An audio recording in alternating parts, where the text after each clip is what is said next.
Hi hello ನಮಸ್ಕಾರ. ನೀವು ಕೇಳ್ತಿದ್ದೀರಾ ನಮ್ಮೂರ ಬಾನುಲಿ 90.8 ಕಮ್ಯುನಿಟಿ ರೇಡಿಯೋ ಸ್ಟೇಷನ್ ವಿತ್ ನಿಮ್ ಕುಚೇತನ್. ಇವತ್ತಿನ ಈ ಒಂದು ವಿಶೇಷ ಸಂದರ್ಶನ ಕಾರ್ಯಕ್ರಮಕ್ಕೆ ನಿಮಗೆಲ್ಲರಿಗೂ ಸ್ವಾಗತ ಅಂತ ಹೇಳ್ತಾ, ಈ ಒಂದು ವಿಶೇಷ ಸಂದರ್ಶನ ಕಾರ್ಯಕ್ರಮದಲ್ಲಿ ಇಂದು ನಮ್ಮೂರ ಬಾನುಲಿಯೊಳಗದಾರ ಯುವ ಸಾಹಿತಿ, ಯುವ ಕವಿ ಶ್ರೀ ನದೀಮ್ ಸನದಿ ಅವರು ಹಾಗೂ ಇವರನ್ನ ಸಂದರ್ಶಿಸುವವರು ಡಾಕ್ಟರ್ ಶ್ರೀ ಶ್ರೀರಂಗ ಜೋಶಿ ಅವರು. ಬನ್ನಿ ಹಂಗಾದ್ರ ಇವರ ಒಂದು ಈ ವಿಶೇಷ ಸಂದರ್ಶನವನ್ನ ಕೇಳ್ಕೊಂಡು ಬರ್ನು. ಎಲ್ಲರಿಗೂ ನಮಸ್ಕಾರಗಳು. ನಾನು ಬೆಳಗಾವಿಯ ಡಾಕ್ಟರ್ ಶ್ರೀ ಶ್ರೀರಂಗ ಜೋಶಿ, ನಿಮ್ಮೆಲ್ಲರ ಮನೆಯ ಮಗ, ಜಗದ ಜಗುಲಿ ನಮ್ಮೂರ ಬಾನುಲಿ ಮಿತ್ರ ಹಾಗೂ ಆತ್ಮಸಖ. ನಮ್ಮ ನಾಡು ನುಡಿ, ಕಲೆ, ಸಾಹಿತ್ಯ, ಸಂಗೀತ, ಸಾಮಾಜಿಕ, ಧಾರ್ಮಿಕ, ವೈದ್ಯಕೀಯ, ನ್ಯಾಯವಾದಿ ಹೀಗೆ ಹಲವಾರು ಕ್ಷೇತ್ರಗಳಲ್ಲಿ ಸಾಧನೆ ಮಾಡಿದಂಥ ಮಹನೀಯರನ್ನು, ಮಹಿಳೆಯರನ್ನು ಪರಿಚಯ ಮಾಡಿಕೊಡುವುದೇ ನಮ್ಮೂರ ಬಾನುಲಿ ಕೇಂದ್ರದ ಮುಖ್ಯ ಉದ್ದೇಶ.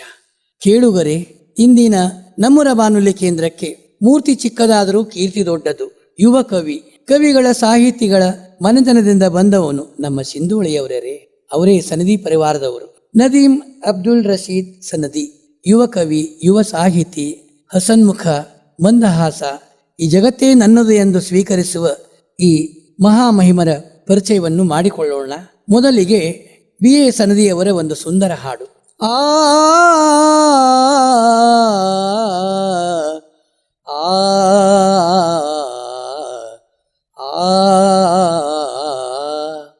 ಒಂದು ದಿನ ಸಂಜೆಯಲ್ಲಿ ಸಾಗರದ ತೀರದಲ್ಲಿ ಹಾಯಾಗಿ ಕುಳಿತಿರಲು ನಾವಿಬ್ಬರು ಕಣ್ದಣಿಯೇ ನೋಡಿದೆವು ಕಡಲ ನೆರೆ ತೋರೆಯಾಟ. ಹಿಗ್ಗಿಗಿಕ್ಕಿಸು ಬಿಟ್ಟ ಒಲುರಬ್ಬರವೋ. ಒಂದು ದಿನ ಸಂಜೆಯಲ್ಲಿ ಸಾಗರದ ತೀರದಲ್ಲಿ ಹಾಯಾಗಿ ಕುಳಿತಿರಲು ನಾವಿಬ್ಬರು ನೀರ ನೋಡುತ್ತಲಿದ್ದ ನನ್ನ ನೀರೆಯ ಕಣ್ಣು ಪಡುವಣದ ಕಡೆಗೊಂದು ಕ್ಷಣ ಹರಿಯಿತು. ಅವಳ ಕಣ್ದುಟಿಗಳಲ್ಲಿ ಬಿರಿದ ಹೊಸ ಕೌತುಕವಾ ಕಂಡು ನನ್ನೆದೆ ಯಾಸೆ ಕೆಂಪಾಯಿತು. ಕಂಡು ನನ್ನೆದೆ ಯಾಸೆ ಕೆಂಪಾಯಿತು. ಒಂದು ದಿನ ಸಂಜೆಯಲ್ಲಿ ಸಾಗರದ ತೀರದಲ್ಲಿ ಹಾಯಾಗಿ ಕುಳಿತಿರಲು ನಾವಿಬ್ಬರು. ಅಲ್ಲಿ ನೋಡಿದಿರಾ ಮುಳುಗುತಿಹ ನೇಸರನ ರಕ್ತ ಕೇಸರ ನೆನಿತು ಸೊಗಸು. ತೆಂಗುಗರಿಗಳ ನಡುವೆ ನಕ್ಷೆ ಬಾರೆ ದಂತಿಹುದು. ಅರಳಿದೋಳು ಕವಿ ಮನದ ಮಧುರ ಕನಸು. ಒಂದು ದಿನ ಸಂಜೆಯಲ್ಲಿ ಸಾಗರದ ತೀರದಲ್ಲಿ ಹಾಯಾಗಿ ಕುಳಿತಿರಲು ನಾವಿಬ್ಬರು. ಅಲ್ಲಿ ನೋಡುವುದೇಕೆ ಇಲ್ಲಿ ಪ್ರತಿಬಿಂಬಿಸಿರೆ ನಿನ್ನ ಕೆನ್ನೆಯ ಮೇಲೆ ಮಗು ಕಿರಣ. ಮುಂಗುರುಳು ಗರಿಗಳನ್ನು ಚುಂಬಿಸುವ ಚೆಂಬೆಳಕು ಸೆರೆ ಹಿಡಿದು ನಿಲ್ಲಿಸಿರೆ ನನ್ನ ಹರಣ. ಮುಂಗುರುಳು ಗರಿಗಳನ್ನು ಚುಂಬಿಸುವ ಚೆಂಬೆಳಕು ಸೆರೆ ಹಿಡಿದು ನಿಲ್ಲಿಸಿರೆ ನನ್ನ ಹರಣ. ಒಂದು ದಿನ ಸಂಜೆಯಲ್ಲಿ ಸಾಗರದ ತೀರದಲ್ಲಿ ಹಾಯಾಗಿ ಕುಳಿತಿರಲು ನಾವಿಬ್ಬರು ಕಣ್ದಣಿಯೇ ನೋಡಿದವು ಕಡಲ ನೆರೆ ತೋರೆಯಾಟ. ಹಿಗ್ಗಿಸಿ ಬಿಟ್ಟ ಒಲುರಬ್ಬರು. ಒಂದು ದಿನ ಸಂಜೆಯಲ್ಲಿ ಸಾಗರದ ತೀರದಲ್ಲಿ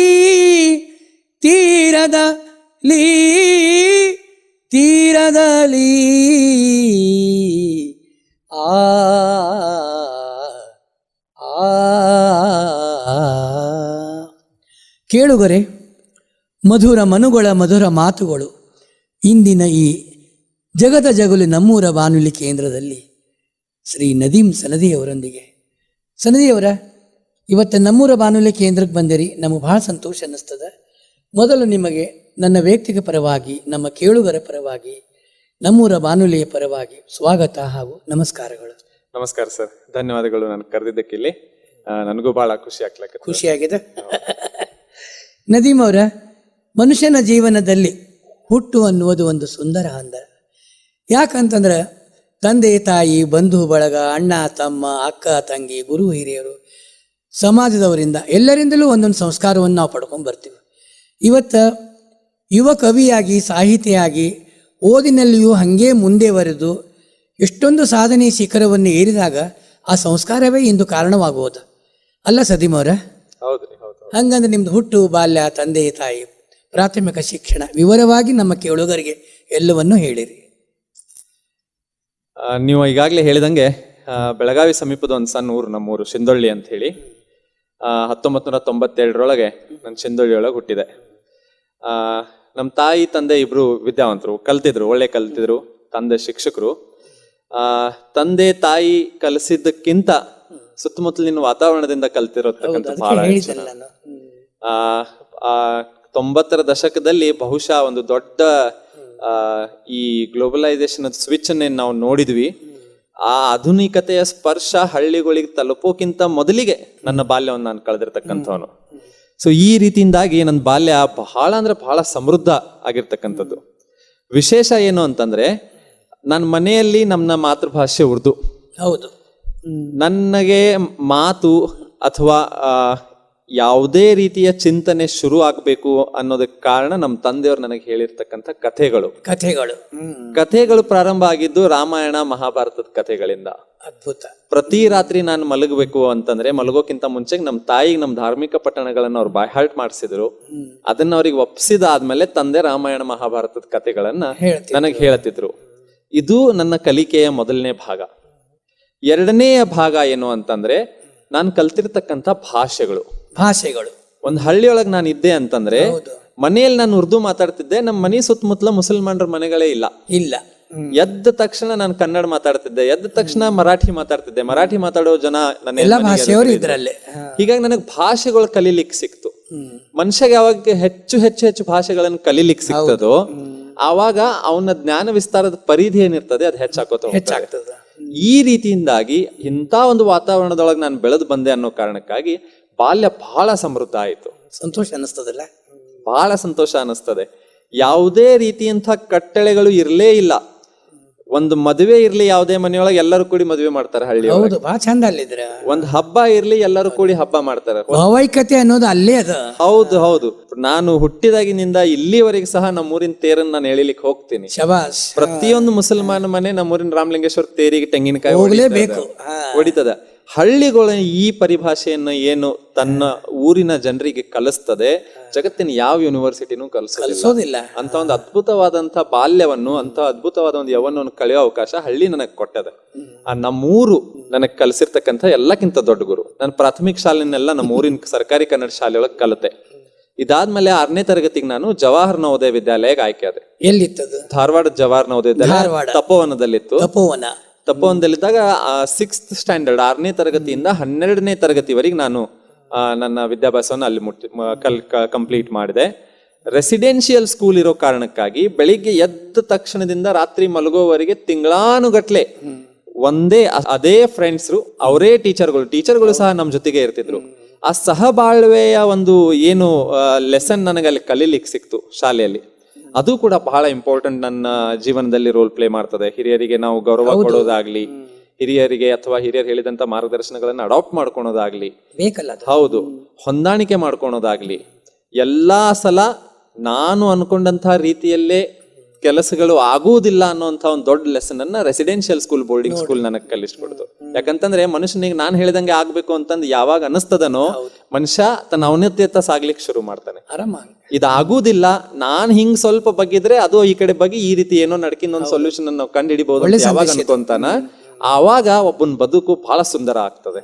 ಯಾಕಂತಂದ್ರೆ ನಾನ್ ಅನ್ಕೊಂಡಂಗೂ ಆಗ್ಲಿಲ್ಲ, ಅದ ಹೆಂಗ್ ಆಗ್ಬೇಕು ಹಂಗೂ ಆಗ್ಲಿಲ್ಲ, ಇಬ್ರು ಕೂಡಿ ನಾವ್ ಏನೋ ಒಂದು ಒಳ್ಳೇದನ್ನ ಮಾಡ್ಕೊಂಡ್ವಿ ಅನ್ನೋ ರೀತಿಯಿಂದ.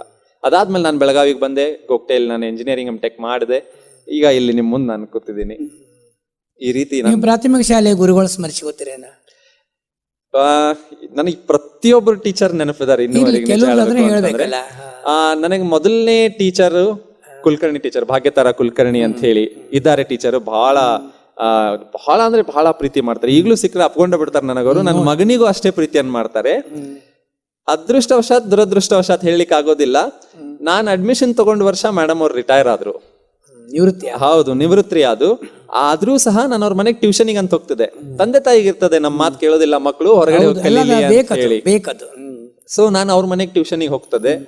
ಹೋದ್ರೆ ವಿಶಾಲಾಕ್ಷಿ ಅಕ್ಕ ಇರ್ಬೋದು, ಅಣ್ಣ ಇರ್ಬೋದು, ಎಲ್ಲರೂ ಕೂಡಿ ನನಗೆ ಕಲಿಸ್ತಿದ್ರು. ಹುಡುಗಾಟಿಗೆ ಸ್ವಭಾವ. ಆವಾಗ ನನಗೆ ಎಲ್ಲಾ ಬರ್ತದ ಅನ್ನೋದು ಆವಾಗ ಪಾಳೆ ಇದು. ಎಲ್ಲ ಬಂದ್ಬಿಡ್ತದೆ ನನಗೆ ಕಲಿಸ್ತಾರ ಮೇಡಮ್ ಅಂತಂದ. ದೊಡ್ಡ ಕ್ಲಾಸಿಗೆ ಏನ್ ಕಲಿಸ್ತಿದ್ರಲ್ಲ, ದೊಡ್ಡ ಕ್ಲಾಸಿನ ಹುಡುಗರು ಮಕ್ಕಳ ಜೊತೆ ಕೂಡಿಸಿ ನನಗೆ ಕಲಿಸ್ತಿದ್ರು ಅವರು. ಹೌದು. ಸೊ ಅದ್ರ ಅರ್ಥ ಏನಂತಂದ್ರೆ ದೊಡ್ಡ ಕ್ಲಾಸಿನವ್ರದ್ದು ಅಭ್ಯಾಸ ಬರ್ತದ ನನಗೆ ಅನ್ನೋದು ನನಗಿತ್ತು. ಅದಾದ್ಮೇಲೆ ನನಗೇನ್ ಮಾಡ್ತಿದ್ರು ಅವರು, ನನ್ನ ಕ್ಲಾಸಿನ ಹುಡುಗರಿಗೆ ಪಾಠ ಮಾಡ್ಲಿಕ್ಕೆ ಕಲಿಸ್ತಿದ್ರು. ಅದರಿಂದಾಗಿ ಏನಾಯ್ತು ಅಂತಂದ್ರೆ ನಾ ಮಾತಾಡೋ ವಸ್ತುಗಳೊಳಗೆ ಒಂದು ಸ್ಪಷ್ಟತೆ ಬರ್ಲಿಕ್ಕೆ ಶುರು ಆಯ್ತು. ಹೌದು. ಯಾವುದೇ ಒಂದು ವಸ್ತುವನ್ನು, ವಿಷಯವನ್ನು ಜನರಿಗೆ ಮುಟ್ಟಿಸ್ಬೇಕು ಅಂತಂದ್ರೆ ಕಮ್ಯುನಿಕೇಶನ್ ಬಹಳ ಇಂಪಾರ್ಟೆಂಟ್. ಬಹುತೇಕರಿಗೆ ಆ ಒಂದು ಕಲೆ ಬರ್ಲಿಕ್ಕೆ, ಕಲೀಲಿಕ್ಕೆ ಬಹಳ ಹೊತ್ತು ಹಿಡಿತದೆ. ಆ ಮೇಡಮ್ ಟೀಚರ್ ಅವ್ರ ಕಾರಣದಿಂದಾಗಿ ನನಗದು ಬಹಳ ಬೇಗ ಬಂತು. ಹಿಂಗಾಗಿ ಹೌದು, ಬಹಳ ಬೇಗ ಬಂತು.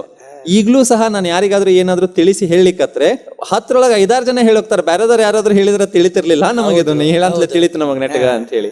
ಅದನ್ನ ದೊಡ್ಡವನ ಆದ್ಮೇಲೆ ಈ ದೊಡ್ಡ ಕ್ಲಾಸಿಗೆ ಹೋದ್ಮೇಲೆ ಆಗ್ಲಿ, ಅಥವಾ ಪಬ್ಲಿಕ್ ಲೈಫ್ ಅಲ್ಲಿ ಕೆಲಸ ಮಾಡ್ಲಿಕ್ಕೆ ಶುರು ಮಾಡಿದಾಗ ಆಗ್ಲಿ, ಅದು ಏನಾಗಿತ್ತು ಆವಾಗ ಅನ್ನೋದು ನನಗೆ ಆವಾಗ ಮನವರಿಕೆ ಆಯ್ತು.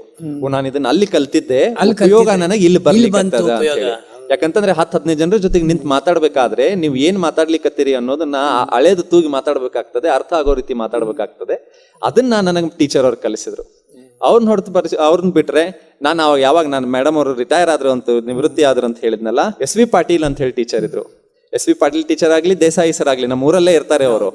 ಟೀಚರ್ಗಳು ನಮ್ಮ ಊರಲ್ಲಿ ಇರೋದು ನಮ್ಮ ಸೌಭಾಗ್ಯ. ಎದ್ದ ತಕ್ಷಣ ಈಗ್ಲೂ ಸಹ ನಾನು ಪ್ರಾಥಮಿಕ ಶಿಕ್ಷಣ ಮುಗಿಸಿ ಸುಮಾರು 20 ವರ್ಷ ಆಗ್ಲಿಕ್ಕೆ ಬಂತು.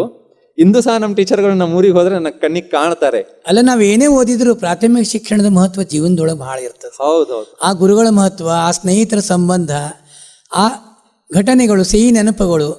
ನಾವು ಈ ಕಾರಣಕ್ಕೆ ಏನಾಗ್ತದೆ, ನಾವು ಯಾರಿಗೆ ಬಂದ್ರು ನಾವು ಫಸ್ಟ್ ಈ ಹಂತವನ್ನು ನಾವು ಕೇಳ್ತೀವಿ. ಕರೆಕ್ಟ್. ಮುಂದುವರ್ಸ್ರಿ. SV ಪಾಟೀಲ್ ಟೀಚರ್ ಬಗ್ಗೆ ಹೇಳ್ತಿದ್ದೆ. SV ಪಾಟೀಲ್ ಟೀಚರ್ ನಮ್ಮೂರಲ್ಲೇ ಮನೆ ಮಾಡ್ಕೊಂಡು ಈಗ್ಲೂ ಸಹ ಇದ್ದಾರೆ. ದೊಡ್ಡ ಕೂಡು ಕುಟುಂಬ ಅವ್ರದ್ದು. ಕೂಡು ಕುಟುಂಬ ಇದ್ರು, ದೊಡ್ಡ ಕುಟುಂಬ ಇದ್ರು. ಎಷ್ಟು ದೊಡ್ಡ ಕುಟುಂಬ ಅಂತಂತಂದ್ರೆ ಅವ್ರ ಕೈಯಲ್ಲಿ ಕಲ್ತಿರ್ತಕ್ಕಂತ ಎಲ್ಲ ಹುಡುಗರು ಅವ್ರ ಕುಟುಂಬದವ್ರೆ. ನಾನು ಯಾವಾಗ್ಲೂ ಅವ್ರ ಮನೆಗೆ ಹೋಗ್ಲಿ, ಓಣಿ ಹುಡುಗರೆಲ್ಲ ಮನೆಯೊಳಗೆ ಇರ್ತಾರೆ, ಈಗ್ಲೂ ಸಹ ಇರ್ತಾರೆ. ದೇಸಾಯಿ ಸರ್ ಅವ್ರ ಗಂಡ ಆಗಿರ್ಬೋದು, ದೇಸಾಯಿ ಸರ್ ಆಗಿರ್ಬೋದು, ಮೇಡಮ್ ಅವ್ರ ಆಗಿರ್ಬೋದು, ಈಗ್ಲೂ ಸಹ ನನ್ನ ಮನೆಗೆ ಹೋದ್ರೆ ಹಾಲು ಕುಡಿಲಾರ್ದೆ ಬರೋದಿಲ್ಲ. ನಾನು ಯಾವಾಗ ನಂಗೆ ನೌಕರಿ ಹತ್ತಿತ್ರಿ ಮೇಡಮ್ ಅಂತಂದು ಹೋದೆ, ನನಗ್ ನೌಕರಿ ಹತ್ತಿತ್ತು, ನನ್ನ ಸಂತೋಷ ಹಂಚ್ಕೊಳ್ಲಿಕ್ಕೆ ಹೋಗಿದ್ದೆ, ಅವ್ರು ನನಗೆ ಪೇಡೆ ಕೊಟ್ಟು ಕಳಿಸಿದ್ರು, ತಗೊಂಡೋಗೋ ಪೇಡೆ ಅಂತಂದ್ರೆ. ಸೊ ಈ ರೀತಿ ಟೀಚರ್ಗಳ ಕೈಯಲ್ಲಿ ನಾನು ಕಲಿತ ಮೇಲೆ ಬಂದಿರೋದ್ರಿಂದ ಅವ್ರ ಏನ್ ಗುಣಗಳನ್ನ, ಅವ್ರ ಎಂತ ರೀತಿ ಟ್ರೀಟ್ಮೆಂಟ್ ಅನ್ನ ನನಗ್ ಕೊಟ್ರು, ಅನಾಯಾಸವಾಗಿ ನನ್ನ ಜೊತೆಗೆ ಯಾರು ಇದರಲ್ಲಿ ಬರ್ತಾರೆ, ಕಾಂಟ್ಯಾಕ್ಟ್ ಅಲ್ಲಿ ಬರ್ತಾರೆ, ನಾನು ಅದೇ ರೀತಿಯಲ್ಲಿ ಅವ್ರಿಗೆ ಟ್ರೀಟ್ಮೆಂಟ್ ಕೊಡ್ಬೇಕಾಗಿರ್ತಕ್ಕಂಥದ್ದು ಅವಶ್ಯಕವಾಗಿದೆ. ಹಿಂಗಾಗಿ ನನಗೆ ಯಾರಾದಂದ್ರೆ ಎಷ್ಟು ಸ್ವೀಟ್ ಅದಾನಿವ, ಎಷ್ಟು ಒಳ್ಳೆ ಹುಡುಗ ಇದಾನಿವ ಅಂತಂದ್ರೆ ಅದ್ರ ಶ್ರೇಯಸ್ಸು ಆ ಕುಲಕರ್ಣಿ ಟೀಚರ್ಗೆ ಹೋಗ್ತದೆ, ಪಾಟೀಲ್ ಟೀಚರ್ಗೆ ಹೋಗ್ತದೆ, ನನ್ನ ಎಲ್ಲಾ ಟೀಚರ್ಗಳಿಗೆ ಹೋಗ್ತದೆ, ನನ್ನ ಜೊತೆ ಒಡನಾಡಿರ್ತಕ್ಕಂಥ, ನನ್ನ ಕಲಿಸಿರ್ತಕ್ಕಂಥ ಎಲ್ಲಾ ಹಿರಿಯರಿಗೆ ಹೋಗ್ತದೆ ಹೊರತು ಅದರಲ್ಲಿ ನನ್ನ ವಿಶೇಷವಾದಂತ ಕಾಂಟ್ರಿಬ್ಯೂಷನ್ ಏನಿಲ್ಲ. ಸಮರ್ಪಣೆ ಮಾಡ್ಲಿಕ್ಕೆ ನಮ್ಮೂರ ಬಾನುಲಿ ಕೇಂದ್ರ ಒಂದು ಚಂದದಲ್ಲ, ನಿಮ್ಗೆಲ್ಲ ಹೇಳಲಿಕ್ಕೆ ಇಲ್ಲ. ಒಳ್ಳೆ ವೇದಿಕೆ ನಾವು ಹಂಗೆ ಕೇಳಬೇಕು. ಅವರು ಧನ್ಯ ನೀವು. ಅಂದ್ರೆ ಆ ಕಾಲದ ಗುರುಗಳು ಸಿಗೋದಿಲ್ಲ, ಆ ರೀತಿ ಶಿಷ್ಯಂದ್ರು ಈಗ ಸಿಗೋದಿಲ್ಲ. ನಾವಿದ್ನು ಇನ್ನೊಬ್ಬರಿಗೆ ಮಾದರಿ ಆಗುವ ಸಂಬಂಧ ನಾವೇನು ಇವೆಲ್ಲ ಪ್ರಶ್ನೆಗಳನ್ನ ನಾವು ಕೇಳ್ತಾ ಇರ್ತೀವಿ. ಇದ್ರೆ ನದೀಮ್ ಅವರ, ನೀವು MTech construction technology, BE civil engineering ಇಲ್ಲ ಮಾಡ್ಕೊಂಡ್ರಿ. ನೀವು ಇದ್ರ ಹಿಂದೆ ಏನು ಉದ್ದೇಶ ಇತ್ತೇನು, ಇದನ್ನೇ ಓದ್ಬೇಕು ನಾವು ಅಂತ ಹೇಳುದು? ಇಲ್ಲ, ಬಹುತೇಕವಾಗಿ ನಾನು PUC ಮುಗಿಯೋ ಹೊತ್ತಿಗೆ ಎಂಜಿನಿಯರಿಂಗ್ ಒಂದು ಬಹಳ ಇಂಪಾರ್ಟೆಂಟ್ ಆದಂತಹ ಕರಿಯರ್ ಆಪ್ಷನ್ ಅನ್ನೋ ಒಂದು ಅಭಿಪ್ರಾಯ ಸಕಲರಲ್ಲಿತ್ತು. ನನ್ನ ಮನೆತನದಲ್ಲಿ ನೋಡಿದ್ರೆ ಮೊದಲನೇ ತಲೆಮಾರಿನಲ್ಲಿ ಎಲ್ಲರೂ ಟೀಚರ್ಗಳು. ಹೌದು, ನಿಮ್ ಶಿಕ್ಷಕರ ಮನೆತನ ಎಲ್ಲರೂ ಸನ್ನಿಧಿಯವರಂದ್ರೆ ಗುರುಗಳು.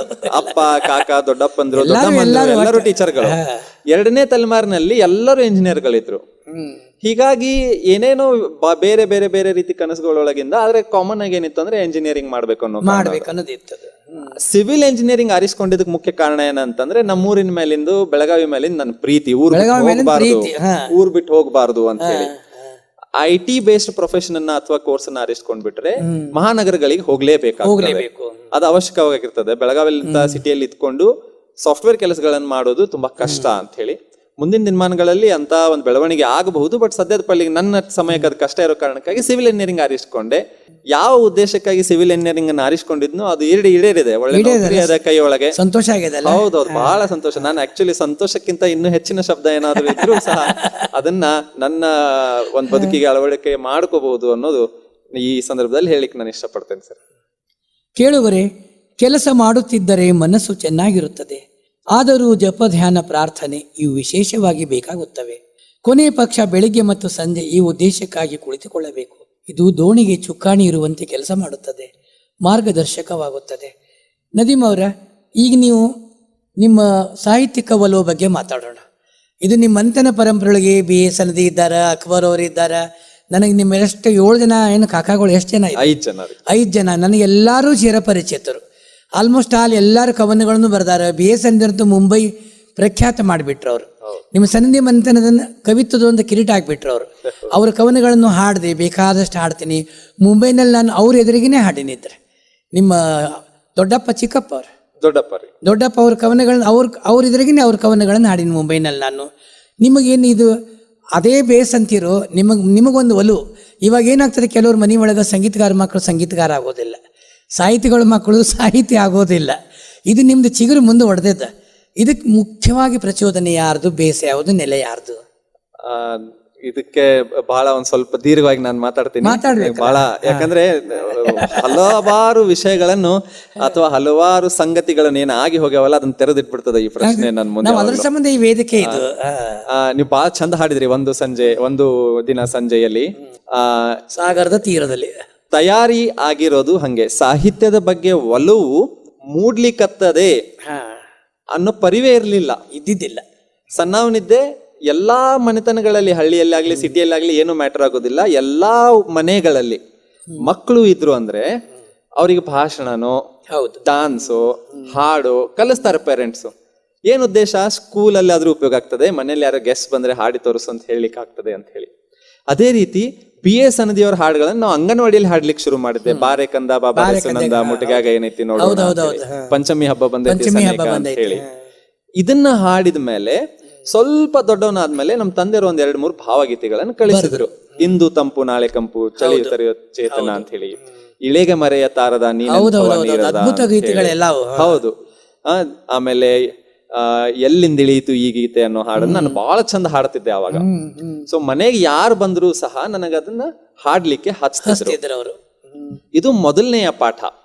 ಯಾಕಂತಂದ್ರೆ ದೊಡ್ಡವನಾದ್ಮೇಲೆ ಇಳೆಗೆ ಮಳೆಯ ತಾರದ ನೀನೆಂತವ ನೀರದ ಅನ್ನುವಂತ ಶಬ್ದಗಳನ್ನು ಕೇಳಿದ್ರೆ ಅದ್ಭುತ ಸಾಹಿತ್ಯ. ನನಗ್ ಕಣ್ಣಾಗ ನೀರ್ ಬರ್ತವ್.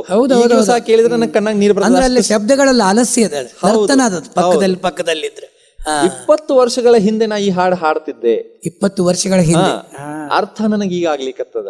ಅವ ವಯಸ್ಸು ಸಣ್ಣದಲ್ಲ. ಸೊ ಯಾವಾಗ ನನಗೆ ಅರ್ಥ ಆಗ್ಲಿಕ್ಕೆ ಶುರು ಆಯ್ತಲ್ಲ, ಅರೇ ಹಿಂಗ ಇದ್ರದ್ದು ಮೀನಿಂಗ್ ನನಗೆ ಇದು ಅವಾಗೆ ಬರ್ತಿತ್ತಲ್ಲ ಅಂತ ಹೇಳಿ. BS ನದಿಯವ್ರದ್ದು ಅಷ್ಟೇ ಅಲ್ಲದೆ ಕಣಿವೆಯವ್ರ ನಾನು ಹಾಡ್ತಿದ್ದೆ, ಕರ್ಕಿಯವ್ರದ್ದು ಹಾಡ್ತಿದ್ದೆ. ಹಿಂಗಾಗಿ ನನಗೆ ಭಾವಗೀತೆಗಳ ಪಾಠ ಬಹಳ ಮೊದಲಿಗೆ ಶುರು ಆಯ್ತು. ದೊಡ್ಡವನ ಆದಂಗ ಯಾವಾಗ ಅರ್ಥ ಆಗ್ಲಿಕ್ಕೆ ಶುರು ಆಯ್ತಲ್ಲ, ಎಂತ ಬ್ಯೂಟಿಫುಲ್ ಆಗಿ ಬರ್ದಾರ ಇವರು ಕವಿಗಳು, ಇದನ್ನ ಯಾಕೆ ಪ್ರಯತ್ನ ಮಾಡಬಾರ್ದು ನಾವು ಅಂತ ಹೇಳಿ ಅನಿಸ್ತು. ಇದು ಮೊದಲನೇದ್ದು. ಹೌದು. ಎರಡನೇದೇನಾಯ್ತು, 4ನೇ ಇದ್ದೇನೆ ನಾನು, 10 ವರ್ಷ 9 ವರ್ಷ ವಯಸ್ಸಿರ್ಬೇಕು. ಚುಟುಕಿತ್ತು ನಮ್ಮ ಟೆಕ್ಸ್ಟ್ ಬುಕ್ ಅಲ್ಲಿ. ನಮ್ಮ ಪುಟ್ಟ ಬಹಳ ದಿಟ್ಟ, ನಾಯಿ ಬಾಲ ಜಗ್ಗಿದ, ಬಹುಗಳಿದಷ್ಟು ಅವನು ಬಹಳ ಹಿಗ್ಗಿದ ಅಂತ ಹೇಳಿ ಚುಟುಕು ಸಾಹಿತ್ಯದ ಒಂದು ತುಣುಕು. ಹೌದು.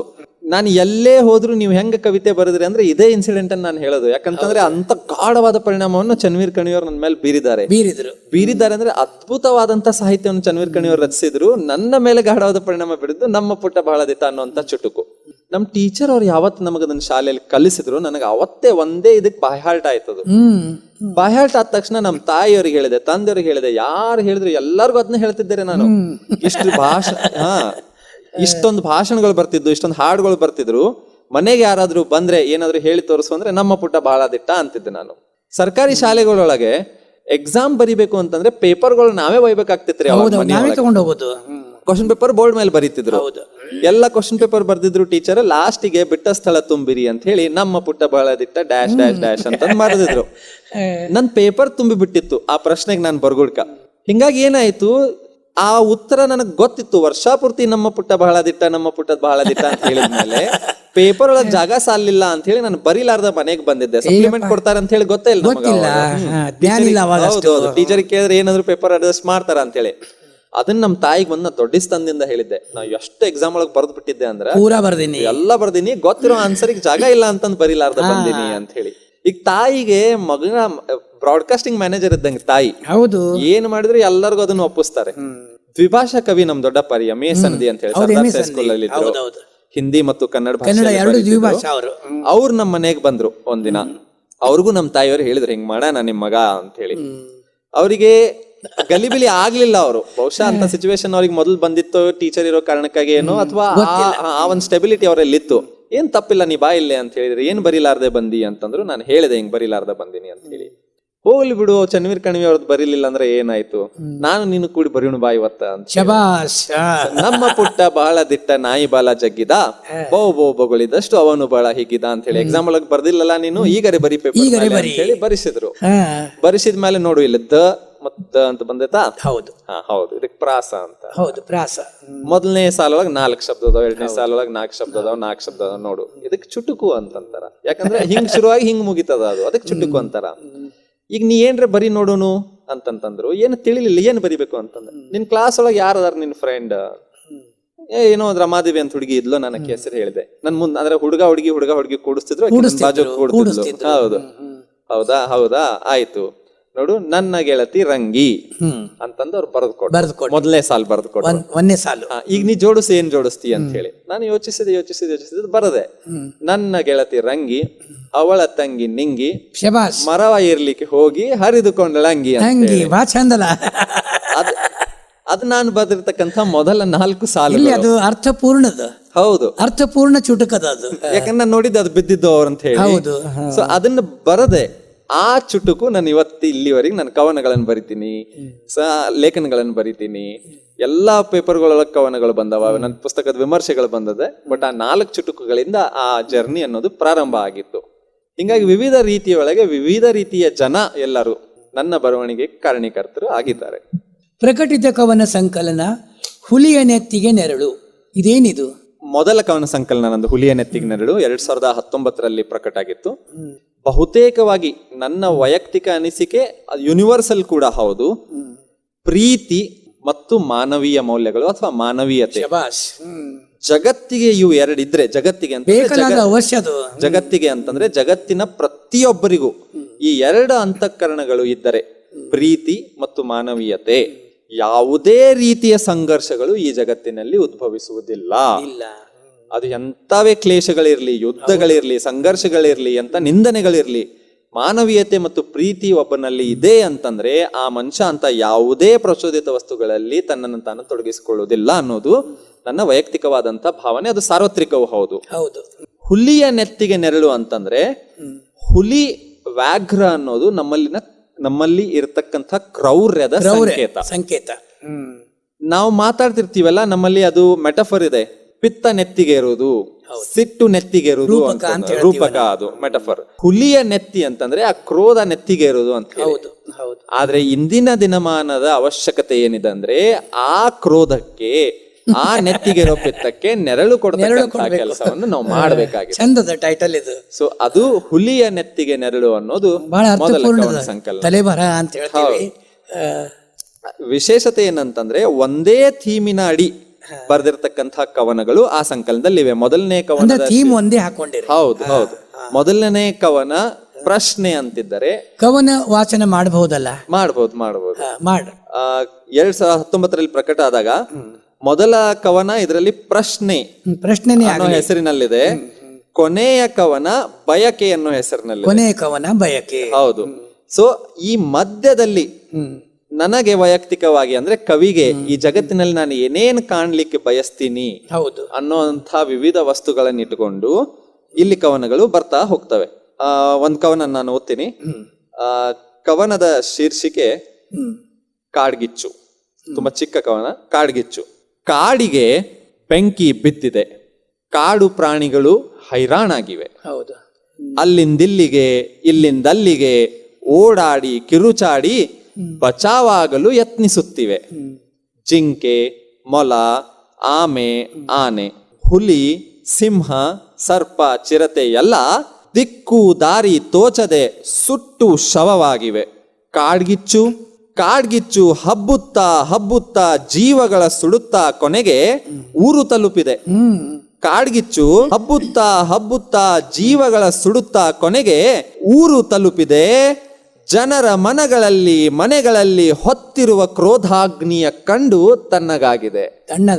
ಜನರ ಮನೆಗಳಲ್ಲಿ ಹೊತ್ತಿರುವ ಕ್ರೋಧಾಗ್ನಿಯ ಕಂಡು ಕಾಡ್ಗಿಚ್ಚು ತಣ್ಣಗಾಗಿದೆ. ಹೌದು, ಕಾಡ್ಗಿಚ್ಚಿನಗಿಂತ ಹೆಚ್ಚಿನ ಕಿಚ್ಚು ನಮ್ ಜನರ ಮನಸ್ಸಿನೊಳಗೆ ಈಗ ಬೇರ್ ಮಾಡಿದೆ ಅನ್ನೋದು ಈ ಕವನದೊಂದು ಉದ್ದೇಶ. ಇನ್ನೊಂದು ಕವನ ವಾಚನ ಮಾಡ್ರಿ. ಎರಡನೆಯ ಕವನದ ಶೀರ್ಷಿಕೆ ಮಲಿಕೆ ಮೈದಾನ್ನ ತೋಪು. ವೈರಿಗಳ ಆಕ್ರಮಣಕ್ಕೆ ಪ್ರತ್ಯುತ್ತರ ನೀಡಲು ಕುಟಿಲೋಪಾಯ ಷಡ್ಯಂತ್ರಗಳಿಂದ ಕೋಟೆ ರಕ್ಷಿಸಿಕೊಳ್ಳಲು ಆದಿಲ್ ಶಾಹ ಸ್ಥಾಪಿಸಿದ್ದನೊಂದು ತೋಪು, ಮಲಿಕೆ ಮೈದಾನಿನ ತೋಪು. ಅದಕ್ಕೆ ಗಟ್ಟಿ ಲೋಹದ ದೇಹ, ಸ್ಫೋಟಿಸಿದರೆ ಸದ್ದಿಗೆ ಕಿವಿಗಳು ಹರಿದು ಹೋಗುವಂತೆ, ಶತ್ರುಗಳ ಧೈರ್ಯವನ್ನೇ ಸೀಳುವಂತೆ. ಕಾಲಗರ್ಭದಲ್ಲಿ ಸುತ್ತೊಂದು ಹೊರಟರೆ ಕೇಳಬಹುದು ತೋಪಿನ ಕಥೆಗಳನ್ನು, ಕಾಣಬಹುದು ತೋಪಿನಿಂದ ಹೊರಟ ಸಿಡಿಮದ್ದುಗಳನ್ನು, ಸಾವಿರ ರಕ್ತ ಸಿಕ್ತ ಶವಗಳನ್ನು. ಜಮಾನದಲ್ಲಿ ಭರ್ತಿ ಮೆರೆದಿದ್ದ ತೋಪಿಗೆ ಜೈಲಿನಲ್ಲಿ ಕೂಡಿಟ್ಟ ಕೈದಿಯಂತೆ ಈಗ ಸುತ್ತಲೂ ಬೇಲಿ, ಯಾರಾರದೋ ಮೇಲೆ ಮದ್ದು ಗುಂಡುಗಳನ್ನು ಉಗುಳಿದ ಬಾಯಿ ಈಗ ಇದೆಯೋ ಇಲ್ಲವೆಂಬಂತೆ. ಈಗ ಇದೆಯೋ ಇಲ್ಲವೆಂಬಂತೆ. ಮಕ್ಕಳು ತೋಪಿನ ಮೇಲೇರಿ ಕುದುರೆ ಸವಾರಿಯ ಆಟ ಆಡುತ್ತಾರೆ. ಬಿಜಾಪುರದ ಸೌಂದರ್ಯ ಸವಿಯಲು ಹೋಗಿ ಬರುವ ಪರ್ಯಟಕರು ಪೋಸಿಟ್ಟು ಫೋಟೋ ತೆಗೆಸಿಕೊಳ್ಳುತ್ತಾರೆ. ನನ್ನ ಪ್ರೀತಿಯ ಸ್ಥಳ ಅದು, ನಾ ಬಿಜಾಪುರದವನೇ ಅಲ್ಲ.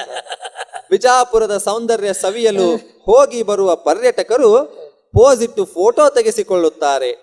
ಬೆಳಿಗ್ಗೆ ಸಂಜೆ ನಿಯಮಿತವಾಗಿ ಆವಾರಿನಲ್ಲಿ ಹಬ್ಬಿಸಿರುವ ಹಸಿರು ಹುಲ್ಲಿನಲ್ಲಿ ಜನರು ವಾಕಿಂಗ್ ಮಾಡುತ್ತಾರೆ.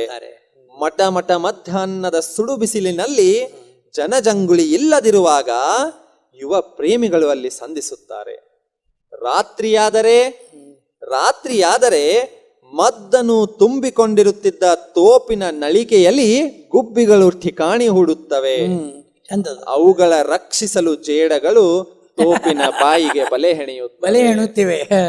ಒಂದು ಕಾಲದಲ್ಲಿ ಭಯ ಹುಟ್ಟಿಸುತ್ತಿದ್ದ ತೋಪಿನ ಸುತ್ತ ಈಗ ಎಷ್ಟೊಂದು ಆನಂದ.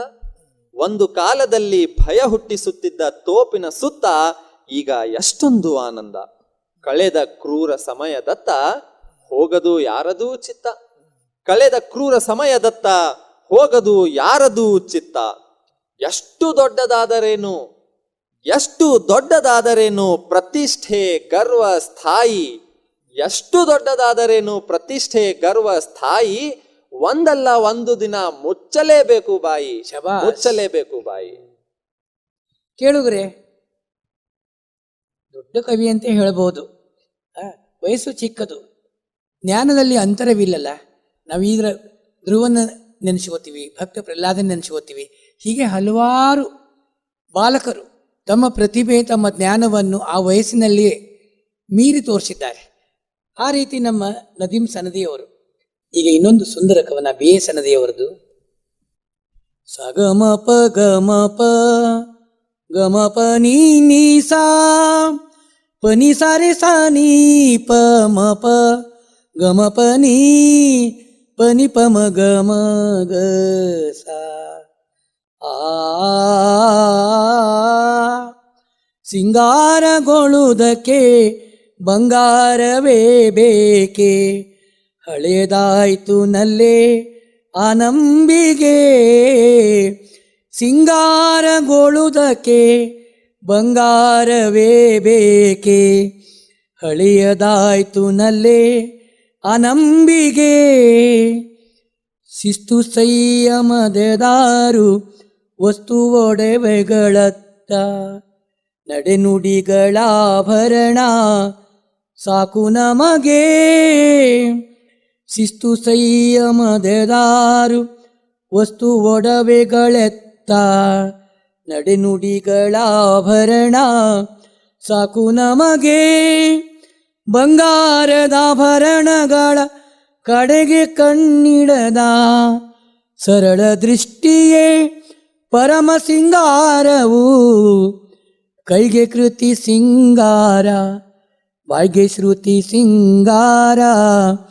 ಆಸ್ತಿ ಸಂಪತ್ತಿಗಳು ಕೊನೆ ಸೇರವೋ ಸಿಂಗಾರಗೊಳ್ಳುವುದಕ್ಕೆ ಬಂಗಾರವೇ ಬೇಕೆ. ಹಳೆಯದಾಯ್ತು ನಲ್ಲೇ ಆ ನಂಬಿಗೆ ತುಟಿಯ ಮೇಲಿನ ಮುಗುಳು ನಗೆ ನೆನಿತು ಬೆಲೆ ಹೇಳು. ಏಸುಕೆಲೆ ಕನಕ ಸಮ ಮನದ ಮುದಕ್ಕೆ ತುಟಿಯ ಮೇಲಿನ ಮುಗುಳು ನಗೆ ನೆನಿತು ಬೆಲೆ ಹೇಳು. ಏಸುಕಿಲೆ ಕನಕ ಸಮ ಮನದ ಮುದಕ್ಕೆ ರಾತ್ರಿಗಟ್ಟಲೆ ಗಟ್ಟಿ ಬಂಗಾರವಿರಬಹುದು. ರಾತ್ರಿಗಟ್ಟಲೆ ಗಟ್ಟಿ ಬಂಗಾರವಿರಬಹುದು. ಬೇಡವೇ ಸದ್ಭಾವದೆದೆಯ ಹದಕೆ. ಬೇಡವೇ ಸದ್ಭಾವದೆದೆಯ ಹದಕೆ. ಸಿಂಗಾರಗೊಳ್ಳುವುದಕ್ಕೆ ಬಂಗಾರವೇ ಬೇಕೆ. ಹಳೆಯದಾಯ್ತು ನಲ್ಲೇ ಆ ನಂಬಿಗೆ. ಹಳೆಯದಾಯ್ತು ನಲ್ಲೇ ಹಳೆಯದಾಯ್ತು ನಲ್ಲೇ ಹಳೆಯದಾಯ್ತು ನಲ್ಲೇ ಆ ನಂಬಿಗೆ. ನದೀಮ್ ಅವರ ಬಾಯಾರಿವೆ ಬಯಕೆಗಳು ಅನುವಾದ ಅಂತೇನಿದೆ? PA ಸನದಿಯವರು ಇಂಗ್ಲಿಷ್ ಕವಿತೆಗಳನ್ನು ರಚಿಸಿದ್ದಾರೆ. ಹೌದು. ಅದು ಬಹಳಷ್ಟು ಸಾರಿ ಅಮೆರಿಕ, ಕೆನಡಾ ಅಂತ ದೇಶಗಳಿಗೆ ಪ್ರವಾಸ ಮಾಡಿದಾಗ ಮಕ್ಕಳಲ್ಲಿ ಇರ್ತಿದ್ರು. ಆವಾಗ ಬರ್ದಿರ್ತಕ್ಕಂಥ ಕವಿತೆಗಳನ್ನೆಲ್ಲ ಸೇರಿಸಿ ಥರ್ಸ್ಟಿ ವರ್ಡ್ಸ್ ಅನ್ನುವಂತ ಒಂದು ಸಂಕಲನವನ್ನು ಅವರು ಪ್ರಕಟಿಸಿದ್ರು. ನಾನು ಆಕ್ಚುಲಿ ಇದು ಒಂಥರ ಕವನಗಳನ್ನು ಬರೆಯುವುದಂದ್ರೆ ಕವನಗಳ ಅನುವಾದದಿಂದ ನಾನು ಪ್ರಾರಂಭ ಮಾಡಿದೆ. ನನ್ನ ಪ್ರಾರಂಭಿಕ ಪ್ರಯತ್ನ ಅದು. BA ಸನದಿ ಅವರದು ಥರ್ಸ್ಟಿ ವರ್ಡ್ಸ್ ನಾನು ಕನ್ನಡಕ್ಕೆ ಅನುವಾದ ಮಾಡಿನಿ. ಅದು ಈ ಬುಕ್ ಅವೈಲೇಬಲ್ ಇದೆ. ಸೊ ಅದು ಬಾಯಾರಿದ ಬಯಕೆಗಳು. ಸೊ ಅಲ್ಲಿಂದ ನಾನು ಬರೀಲಿಕ್ಕೆ ಶುರು ಮಾಡಿದೆ. ಹುಲಿಯ ನೆತ್ತಿಗೆ ನೆರಳು ಪ್ರಕಟಿತ ಕವನ ಸಂಕಲನ ನನ್ನ ವೈಯಕ್ತಿಕವಾದಂತದ್ದು ಮೊದಲನೆಯದ್ದು. ಹೌದು. ಅದು ಹೊರತುಪಡಿಸಿದ್ರೆ ಅನುವಾದ ನನಗೆ ಬಹಳ ಆಸಕ್ತಿಯ ಕ್ಷೇತ್ರ. ಅನುವಾದ ಪ್ರಕೃತಿಯಲ್ಲಿ ಇದು ಒಂದು ಮೊದಲೇದೇ ಅಲ್ಲ. ಹೌದು ಹೌದು ಹೌದು. ಸೊ ಅನುವಾದ ನಾನು BA ಸನದಿಯವರ ಇಂಗ್ಲಿಷ್ ಕವಿತೆಗಳನ್ನು ಇಡೀ ಸಂಕಲನವನ್ನು ಕನ್ನಡಕ್ಕೆ ಅನುವಾದ ಮಾಡಿದ್ದೇನೆ. ಅದಕ್ಕೆ ಬಾಯಾರಿವೆ ಬಯಕೆಗಳು ಅಂತ ಹೇಳಿ ಹೆಸರನ್ನು ಇಟ್ಟಿದ್ದೇನೆ ಸರ್. ನದೀಮ್ ಅವರ ಈಗಾಗಲೇ ಎಷ್ಟೊಂದು ಪ್ರಶಸ್ತಿಗಳನ್ನು ತಗೊಂಡಿರಿ. ಪ್ರಶಸ್ತಿಗಳ ಬಗ್ಗೆ ಮಾತಾಡೋಣ. ಮಧುರ ಚೆನ್ನ ಕಾವ್ಯ ಪ್ರಶಸ್ತಿ ಇದೇನಿದು? ಯಾರು ಕೊಟ್ಟಿದ್ದು? ಮಧುರ ಚಂದ್ರು ಬಹಳ ದೊಡ್ಡ ಕವಿ ಆಗ್ಲಿ, ದಾರ್ಶನಿಕರು. ಹೌದು. ಹಲಸಂಗಿ ಅವರು. ಸೊ ಹಲಸಂಗಿಯಲ್ಲಿ ಗೆಳೆಯರ ಬಳಗದವರು ಮಧುರ ಚಂದ್ರ ಹೆಸರಿನಲ್ಲಿ ಪ್ರತಿಷ್ಠಾನವೊಂದನ್ನು ಮಾಡ್ಕೊಂಡಿದ್ದಾರೆ. ತುಂಬಾ ಬಹಳ ಪ್ರೆಸ್ಟೀಜಿಯಸ್ ಪ್ರಶಸ್ತಿ, ಕವಿ ಆದವನಿಗೆ ಸಿಗಬೇಕಾಗಿರ್ತಕ್ಕಂಥದ್ದು. ಯಾಕಂದ್ರೆ ಮಧುರ ಚೆನ್ನರ ದಿಗ್ಗಜರ ಹೆಸರಿನಲ್ಲದ. ಹೌದು. ಸೊ 2020 ಮಧುರ ಚನ್ನ ಕಾವ್ಯ ಪ್ರಶಸ್ತಿ ರಾಜ್ಯ ಮಟ್ಟದ ನನಗ್ ಸಿಕ್ಕಿತ್ತು. ವಿಶೇಷ ಏನು ಅಂತಂದ್ರೆ ಮಧುರ ಚನ್ನರ ಮನೆಯಲ್ಲೇ, ಮಧುರ ಚನ್ನರ ಊರಿನಲ್ಲೇ ನಾನು ಹೋಗಿ ಮಧುರ ಚನ್ನರ ಗೆಳೆಯರ ಕೈಯಿಂದ, ಮಧುರ ಚನ್ನರ ಮಕ್ಕಳ ಕೈಯಿಂದ ಆ ಪ್ರಶಸ್ತಿಯನ್ನು ಸ್ವೀಕರಿಸಿದೆ. ಬಹಳ ನನ್ನ ಈ ಒಂದು ಕವಿ ಅಂತ ಹೇಳಿ ನಾನು ಅನಿಸ್ಕೊಂಡಿನಿ ಅಂತಂದ್ರೆ ಮಧುರ ಚನ್ನ ಕಾವ್ಯ ಪ್ರಶಸ್ತಿ ನನಗೆ ಬಹಳ ವಿಶೇಷವಾದಂತಹ ಅನುಭೂತಿಯನ್ನು ಕೊಟ್ಟಿದೆ. ಯಾಕಂತಂದ್ರೆ ಹಲವಾರು ಪ್ರಶಸ್ತಿಗಳು ನಾನು ತಗೊಂಡಿದ್ದೀನಿ. ಮಧುರ ಚನ್ನ ಕಾವ್ಯ ಪ್ರಶಸ್ತಿ ಬಂದಾಗ ಸ್ವಾಭಾವಿಕ, ನಂಗೆ 100 ಜನ ನನ್ನ ಗೆಳೆಯರು ಎಲ್ಲರೂ ನನಗೆ ಫೋನ್ ಮಾಡಿ ವಿಶ್ ಮಾಡ್ಬೇಕಾದ್ರೆ ಪ್ರತಿಯೊಂದು ಪ್ರಶಸ್ತಿಗೂ ಮೆಸೇಜ್ಗಳು ಬರ್ತವೆ, ಫೋನ್ಗಳು ಬರ್ತವೆ. ಆದ್ರೆ ಮಧುರ ಚನ್ನ ಕಾವ್ಯ ಪ್ರಶಸ್ತಿ ಬಂದಾಗ 3 ಫೋನ್ ಕಾಲ್ಸ್ ಗಳು ನನಗೆ ಬಂದು ಬಹಳ 3 ಫೋನ್ ಕಾಲ್ಗಳು ವಿಶ್ ಮಾಡ್ಲಿಕ್ಕೆ, ಅಭಿನಂದನೆ ಹೇಳಲಿಕ್ಕೆ ಫೋನ್ ಮಾಡಿದ್ರು ಅನ್ನೋಕ್ಕಿಂತ ಹೆಚ್ಚು ನನ್ನನ್ನು ಚೇತಾವಣಿ ಕೊಡ್ಲಿಕ್ಕೆ ಫೋನ್ ಮಾಡಿದ್ರು ಅನ್ನೋ ರೀತಿಯಿಂದ. ಮೊದಲನೆಯ ಫೋನ್ ಕಾಲ್ ಜ್ಯೋತಿ ಹೊಸೂರ್ ಸರ್ ಅವ್ರದ್ದು. ಜ್ಯೋತಿ ಹೊಸೂರ್ ನನ್ನ ಮೇಲೆ ಬಹಳ ಅಂದ್ರೆ ಬಹಳ ಪ್ರೀತಿ. ಜಾನಪದ ತಜ್ಞರು, ನಿಷ್ಠುರವಾದಿಗಳು, ಖಂಡಿತವಾದಿಗಳು. ನಾನು ಬೆಳೀಲಿಕ್ಕೆ ಒಂದು ವೈಚಾರಿಕ ಚಿಂತನೆಯನ್ನು ಡೆವಲಪ್ ಮಾಡ್ಕೋಬೇಕಂತಂದ್ರೆ ಕೆಲವೇ ಜನ ಕಾರಣಭೂತರಲ್ಲಿ ಜ್ಯೋತಿ ಹೊಸೂರ್ ಅವ್ರ ಪ್ರಮುಖರು. ಅವ್ರು ಫೋನ್ ಮಾಡಿದಾಗ ದೇಸಿ ಸ್ಟೈಲ್ ಅವ್ರು ಮಾತಾಡೋದು, ವೇದಿಕೆ ಮೇಲೂ ಹಂಗೆ ಮಾತಾಡೋರು, ಫೋನ್ ಹಂಗೆ ಮಾತಾಡೋರು. ನೋಡ್ಪಾ, ನೀ ಏನು ಪ್ರಶಸ್ತಿ ತಗೋತಿ, ಇನ್ನು ಮುಂದೆ ಏನು ಬರೀತಿ ಅದು ನಮಗ್ ಗೊತ್ತಿಲ್ಲ, ನನಗಂತೂ ಗೊತ್ತಿಲ್ಲ. ಮಧುರ ಚಂದ್ರ ಹೆಸರು ನಿನ್ನ ಜೊತೆಗೆ ಸೇರೇದ ಅಂದ್ಮೇಲೆ ಇನ್ಮೇಲೆ ನೀ ಏನೇನು ಬರೀತಿ ನಾ ಎಲ್ಲಾ ನೋಡ್ತೀನಿ. ಹೌದು, ಮಧುರ ಚಂದ್ರ ಹೆಸರಿಗೆ ಧಕ್ಕೆ ಬರ್ಲಾರ್ದಂಗ್ ನೋಡ್ಕೋ ಅಂತ ಹೇಳಿ ಒಂದ್ ಮಾತು ನಂಗೆ ಜ್ಯೋತಿ ಹೊಸೂರ್ ಅವ್ರು ಹೇಳಿದ್ರು. ಅಷ್ಟೇ ಮಾತಾಡಿದ್ರು ಅವರು. ಅದನ್ನ ಹೊರತುಪಡಿಸಿದ್ರೆ ರೆಹಮತ್ ತರೀಕೆರೆ ಸರ್ ಫೋನ್ ಮಾಡಿದ್ರು. ದೊಡ್ಡವರಲ್ಲ ಅವರು.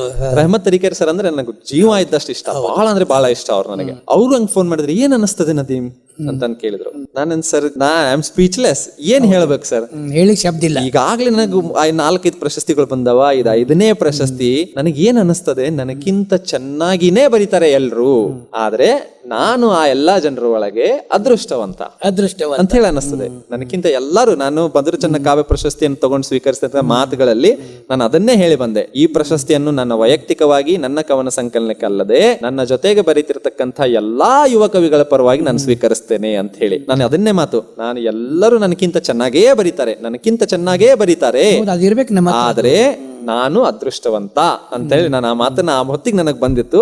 ಈ ಪ್ರಜ್ಞೆ ಇರಲಿ ಸಾಕು ಅನ್ನುವಂತ 3 ಶಬ್ದಗಳನ್ನ ನನಗೆ ಅವ್ರು ಹೇಳಿದ್ರು. ಇಷ್ಟು ಪ್ರಜ್ಞೆ ನಿನಗಿರ್ಲಿ ಅಂತಂದು. ಇದನ್ನ ಹೊರತುಪಡಿಸಿದ್ರೆ ನನಗೆ ಹಂಪನ ಅವ್ರು ಫೋನ್ ಮಾಡಿದ್ರು. ಹಂಪನ ಅವರು ಖುಷಿ ಆಯ್ತಪ್ಪ.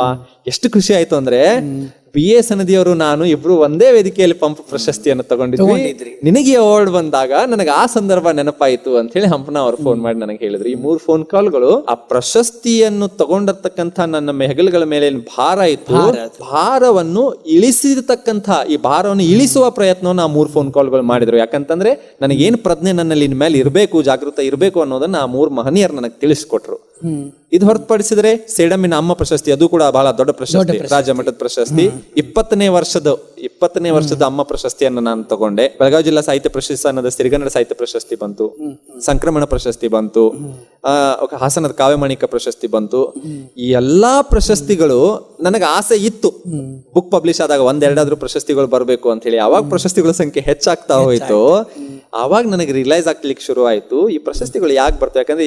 ಯಾಕಂದ್ರೆ ಬಹುಶಃ 2 ಪ್ರಶಸ್ತಿಗಳಿಗೆ ನಾನು ಅಪ್ಲೈ ಕೂಡ ಮಾಡಿರ್ಲಿಲ್ಲ. ಆದ್ರೆ ಆಯೋಜಕರು ಆ ಸಂಕಲನವನ್ನ ಅದರಲ್ಲಿ ಸೇರಿಸಿ ಫೋನ್ ಮಾಡಿ ಪುಸ್ತಕಗಳನ್ನು ತರಿಸಿ ಅದನ್ನ ಇವ್ಯಾಲ್ಯೂಯೇಷನ್ ಕಳಿಸಿದ್ರು ಅನ್ನೋಂತ ಮಾತು. ಸೊ ಏನ್ ರಿಯಲೈಸ್ ಆಯ್ತು ಅಂತಂದ್ರೆ, ಪ್ರಶಸ್ತಿಗಳೇನೋ ಬಂದು ನಿಜ, ಇದರ ಜೊತೆಗೆ ನನ್ನ ಜಿಮ್ಮೆದಾರಿ ಹೆಚ್ಚಾಗಿದೆ ಜವಾಬ್ದಾರಿ ಜೊತೆಗೆ ಎಷ್ಟು ಜನ, ಇದೆಲ್ಲಕ್ಕಿಂತ ದೊಡ್ಡ ಪ್ರಶಸ್ತಿ ಏನಂತಂದ್ರೆ ರಾಜ್ಯದ, ಯಾಕಂದ್ರೆ ನೀವು ಅಬ್ಸರ್ವ್ ಮಾಡಿದ್ರೆ ಒಂದು ಹಲಸಂಗಿ ಪ್ರಶಸ್ತಿ ಇದೆ, ಒಂದು ಗುಲ್ಬರ್ಗ ಪ್ರಶಸ್ತಿ ಇದೆ, ಒಂದು ಹಾಸನದಿದೆ, ಒಂದು ಬೆಂಗಳೂರದಿದೆ. ಅಂದ್ರೆ ಕರ್ನಾಟಕದ ಎಲ್ಲಾ ದಿಕ್ಕಿನ ಪ್ರಶಸ್ತಿಗಳು ಆ ಸಂಕಲನಕ್ಕೆ ಬಂದು ಅಂದ್ರೆ ಕರ್ನಾಟಕದ ಬಹುತೇಕ ದಿಕ್ಕಿನ ಜನ ನನ್ನ ಸಂಕಲನವನ್ನು ಓದಿದ್ದಾರೆ ಅನ್ನುವಂತ ಅನುಭೂತಿ, ಆ ಎಕ್ಸ್ಪೀರಿಯನ್ಸ್ ಏನಿದೆ ಅಲ್ಲ, ನನಗೆ ಬಹಳ ಖುಷಿ ಕೊಡ್ತು. ಒಂದೇ ಏನು ಉಲ್ಲೇಖ ಹೇಳಬೇಕು ಅಂತಂದ್ರೆ, ಎಂದು ಆ ಟೆಕ್ಸ್ಟ್ ಬುಕ್ ಅಲ್ಲಿ SLC ಅಲ್ಲೋ 11th ಅಲ್ಲೋ 12th ಅಲ್ಲೋ ಓದಿರ್ತಕ್ಕಂಥ ಕನ್ನಡ ಟೆಕ್ಸ್ಟ್ ಬುಕ್ ಆದ್ಮೇಲೆ ಕನ್ನಡನೇ ಓದ್ಲಾರ್ದೆ ನೌಕರಿಗಳನ್ನ ಮಾಡಿ ರಿಟೈರ್ ಆದೋ ಜನ ಕೂಡ ನನ್ನ ಸಂಕಲನವನ್ನು ಓದಿದಾಗ ಏನ್ ಹೇಳಂದ್ರೆ, ಒಂದ್ಸಲ ಓದಿದ ಕೂಡಲೇ ತಿಳಿದುನೋ ಅಂತಂದ್ ಹೇಳೋರು. ನನಗೆ ಅದೇ ಆಸೆ, ಜನರಿಗೆ ಅರ್ಥ ಆಗುವಂತ ರೀತಿಯಲ್ಲಿ. ಒಂದೇ ಸಾರಿ ಓದಿದ ತಕ್ಷಣ ಅವ್ರಿಗೆ ಅರ್ಥ ಆಯ್ತಲ್ಲ, 2ನೇ ಸಲ ಓದಿದಾಗ ಮತ್ತೊಂದು ಬೇರೆ ಮೀನಿಂಗ್ ಅನ್ನು ಕೊಡ್ತಲ್ಲ, ಅಂತ ಕವಿತೆಗಳು ನಾನು ಬರೀಲಿಕ್ಕತ್ತೀನಿ. ಅದು ಬಹಳ ಖುಷಿ ಕೊಟ್ಟಂತ ಎಲ್ಲಕ್ಕಿಂತ ದೊಡ್ಡ ಪ್ರಶಸ್ತಿ ಓದುಗರ ಪ್ರೀತಿ. ಹೌದು, ಎಲ್ಲ ಕವಿಗಳಿಗೆ ಸಾಹಿತಿಗಳಿಗೆ ಅದೇ ಬೇಕಲ್ಲ. ಹೌದೌದು. ಕೇಳುಗರೆ, ಪ್ರಶಸ್ತಿಗಳು: ಮಧುರ ಚೆನ್ನ ಕಾವ್ಯ ಪ್ರಶಸ್ತಿ, ಸೇಡಮ್ಮನ ಅಮ್ಮ ಪ್ರಶಸ್ತಿ, ಕಾವ್ಯಮಾಣಿಕ ರಾಜ್ಯ ಪ್ರಶಸ್ತಿ, ಬೆಳಗಾವಿ ಜಿಲ್ಲಾ ಸಾಹಿತ್ಯ ಪ್ರತಿಷ್ಠಾನದ ಸಿರಿಗನ್ನಡ ಪುಸ್ತಕ ಪ್ರಶಸ್ತಿ, ಸಂಕ್ರಮಣ ಚುಟುಕು ಪ್ರಶಸ್ತಿ, ಸತತ 3 ವರ್ಷಗಳ ಕಾಲ ಕೇಂದ್ರ ಸಾಹಿತ್ಯ ಅಕಾಡೆಮಿಯ ಯುವ ಪುರಸ್ಕಾರಕ್ಕೆ ನಾಮ ನಿರ್ದೇಶನಗೊಂಡಿದೆ. ನದೀಮ್ ಅವರ, ನಿಮ್ಮ ರಾಣಿ ಚೆನ್ನಮ್ಮ ಯೂನಿವರ್ಸಿಟಿ BCom ನಿಮ್ದೊಂದು ಇದನ್ನ ಸೇರ್ಪಡೆ ಆಯ್ತಲ್ಲ, ಅದ್ರ ಬಗ್ಗೆ ಹೇಳ್ರಿ. ಇದ್ರ ಬಗ್ಗೆ ಹೆಚ್ಚಿನ ಇನ್ಫಾರ್ಮೇಶನ್ ಏನಿಲ್ಲ. ಸೇರ್ಪಡೆಗೊಂದಿದೆ, ನೀವು ಅನುಮತಿ ಕೊಡಬೇಕು. ಅದು ಸೇರ್ಪಡೆ ಮಾಡ್ಯಾರ, ಪಠ್ಯ ಪುಸ್ತಕದೊಳಗೆ ಬಂತದು, ಅದನ್ನ ಹೇಳ್ರಿ. ಕವಿತೆಗಳನ್ನ ನಾನು ಬರೀಲಿಕ್ಕೆ ಶುರು ಮಾಡಿರೋದು ಆ ಪಠ್ಯ ಪುಸ್ತಕದಲ್ಲಿ ಒಂದು ಚುಟುಕಿತ್ತು ಅನ್ನೋ ಕಾರಣಕ್ಕಾಗಿ. ಬಹುಶಃ ನಮ್ಮ ಪುಟ್ಟ ಬಹಳ ದಿಟ್ಟ ಅನ್ನೋ ಚುಟುಕು ನನಗೇನಾದ್ರೂ ಅಪೀಲ್ ಆಗಿರ್ತಿರ್ಲಿಲ್ಲ ಅಂದ್ರೆ ನಾನು 10,000 ಲಕ್ಷ ಇಂಜಿನಿಯರ್ಗಳೊಳಗೆ ಒಬ್ಬವಾಗಿ ಉಳಿತಿದ್ದೆ ಏನೋ ಅನ್ನುವಂಥದ್ದೊಂದಿತ್ತು. ಎರಡನೇದ್ದು, ಸಾಹಿತ್ಯವನ್ನು ಪಠ್ಯವನ್ನಾಗಿ ನಾನು ಓದಿಲ್ಲ. ನಂದು science back ground, engineering back ground ಇರೋದ್ರಿಂದ ಆ ರೀತಿಯ ಒಲವು ಮೂಡಿದ್ರಿಂದಲೇ ಬಹುಶಃ ನಾನು ಅಲ್ಲಿ ಹೋದೆ ಹೊರತು ಸೈನ್ಸ್ ಬ್ಯಾಕ್ ಗ್ರೌಂಡ್ ಅಲ್ಲೇ, ಇಂಜಿನಿಯರಿಂಗ್ ಬ್ಯಾಕ್ ಗ್ರೌಂಡ್ ಅಲ್ಲೇ ಉಳ್ಕೊಂಡ್ ಬಿಟ್ಟಿದ್ರೆ ನಾನು ಕವಿತೆಗಳನ್ನು ಬರೀತಿರ್ಲಿಲ್ಲ ಏನೋ. ಆದ್ರೆ ಈ ಪುಸ್ತಕಗಳ ಏನು ಒಲವು ಇತ್ತು ನನಗೆ ಅಲ್ಲಿವರೆಗೆ ಕರ್ಕೊಂಡು ಹೋಯ್ತು, ಅದ್ ನಿಜ. ಏನಾಗ್ತದೆ, ನಾನು ಕವಿತೆಗಳನ್ನು ಬರೀಲಿಕ್ಕೆ ಪ್ರಾರಂಭ ಮಾಡಿದೆ, ಅದೆಲ್ಲ ಸೆಕೆಂಡ್ರಿ. ಪುಸ್ತಕ ಆಯ್ತು, ಪ್ರಶಸ್ತಿಗಳು ಬಂದು ಆಯ್ತು.